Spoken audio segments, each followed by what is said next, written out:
नमस्कार, स्वागत है आपका आपके अपने चैनल उज्जवल जीके में और मैं हूं सीमा तेजस। आज हम पढ़ने जा रहे हैं एनसीईआरटी सार संग्रह के अंतर्गत दिल्ली सल्तनत का महत्वपूर्ण टॉपिक सैयद वंश और लोदी वंश। और आज की हमारी जो क्लास है वो 20वीं रहने वाली है। इससे पहले हम प्राचीन काल पढ़ चुके हैं एनसीईआरटी सार संग्रह में। अगर आप वो वीडियोज़ देखना चाहते हैं तो आप उज्जवल जीके की प्लेलिस्ट में जाकर एनसीईआरटी सार संग्रह के अंतर्गत पढ़ सकते हैं। और अभी तक आपने हमारे चैनल को सब्सक्राइब नहीं किया तो प्लीज़ चैनल को सब्सक्राइब करके पास के बेल आइकन को ज़रूर प्रेस करिएगा। तो देखिए, अगर सैयद वंश की बात करें तो इनका टाइम पीरियड था 1414 से लेकर 1451 ईस्वी तक। अगर बात करें लोदी वंश की तो इनका टाइम पीरियड था 1451 से 1526 ईस्वी। और 1526 ईस्वी के बाद जो है स्थापना हो जाती है मुगल साम्राज्य की। तो चलिए पढ़ना शुरू करते हैं। 1414 ईस्वी में दौलत खां को पराजित कर खिजर खां ने किस वंश की स्थापना की? तो देखिए, खिजर खां ने सैयद वंश की स्थापना की थी। ठीक है। रैयत आला की उपाधि धारण करने वाला सैयद वंश का शासक कौन था? रैयत आला की उपाधि धारण करने वाला था खिजर खां। सल्तनत काल में शासन करने वाला एकमात्र शिया कौन था? तो सल्तनत काल में शासन करने वाला एकमात्र शिया वंश जो था वो था सैयद वंश। दिल्ली सल्तनत में प्रथम अफगान राज्य के रूप में लोदी वंश की स्थापना किसके द्वारा की गई थी? तो ये की गई थी बहलोल लोदी के द्वारा। दिल्ली सल्तनत के सुल्तानों में किसने सर्वाधिक समय तक शासन किया था? जो बहलोल लोदी था इसने 38 वर्ष तक शासन किया था, 1451 से लेकर 1489 ईस्वी तक।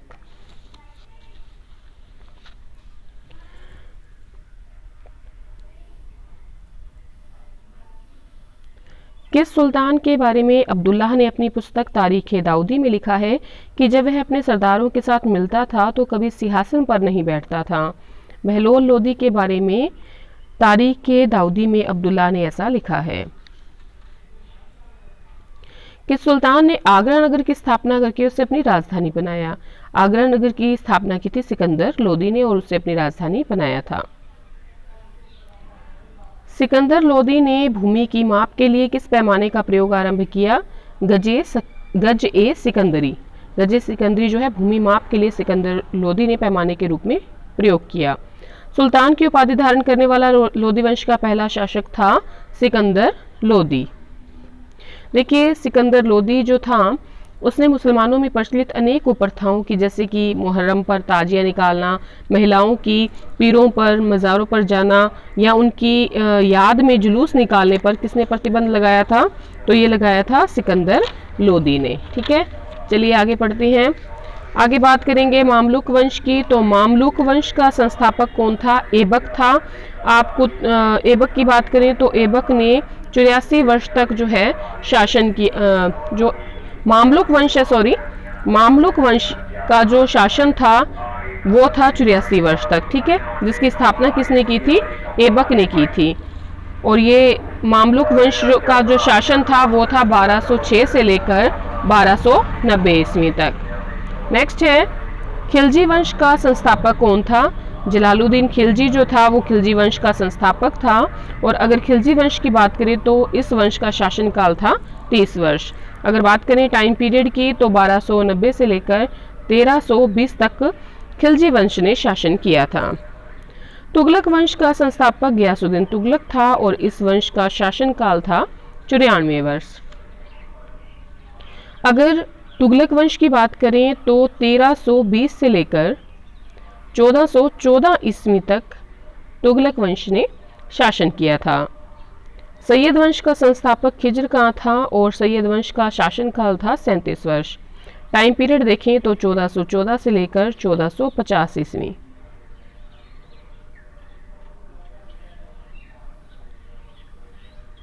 लोदी वंश का शासनकाल 76 वर्ष था और इसका संस्थापक था बहलोल लोदी। और टाइम पीरियड की बात करें तो टाइम पीरियड था 1451 से लेकर 1526 ईस्वी। दिल्ली सल्तनत के वंशों में सर्वाधिक शासनकाल तुगलकों का था और न्यूनतम शासनकाल था खिलजी वंश का। भारतीय संगीत पर पहला फारसी ग्रंथ था लज्जत ए सिकंदर शाही। इसकी रचना की गई थी सिकंदर लोदी के काल में?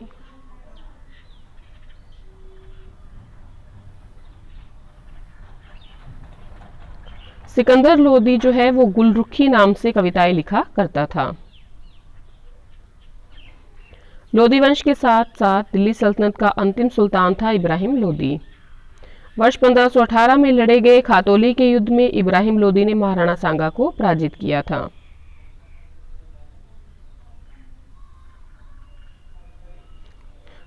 इब्राहिम लोदी को किसने पराजित किया था? महाराणा सांगा ने।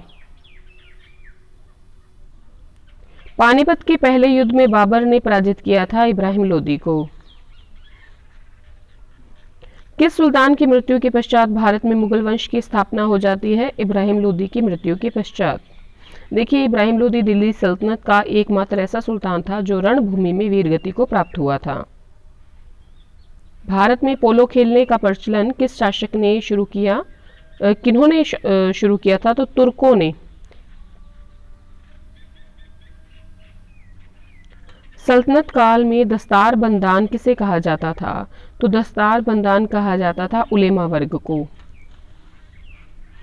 किस भारतीय ने संगीत यंत्र तबला और सितार का प्रचलन किया था? अमीर खुसरो ने। हिंदी खड़ी बोली का जनक किसे माना जाता है? तो हिंदी खड़ी बोली का जनक माना जाता है अमीर खुसरो को। देखिए, फिरोज शाह तुगलक ने लगभग 300 नगरों की स्थापना की थी, जिसमें फतेहाबाद, हिसार, जौनपुर और फिरोज़ाबाद भी शामिल हैं। ठीक है, तो आज के लिए इतना ही। अगली जो हमारी वीडियो रहेगी क्लास 21वीं, वो रहेगी विजयनगर साम्राज्य से संबंधित। ये मध्यकालीन भारत हम पढ़ रहे हैं। लगातार बने रहिएगा इसी प्रकार की वीडियो प्राप्त करने के लिए। धन्यवाद अंत तक बने रहने के लिए।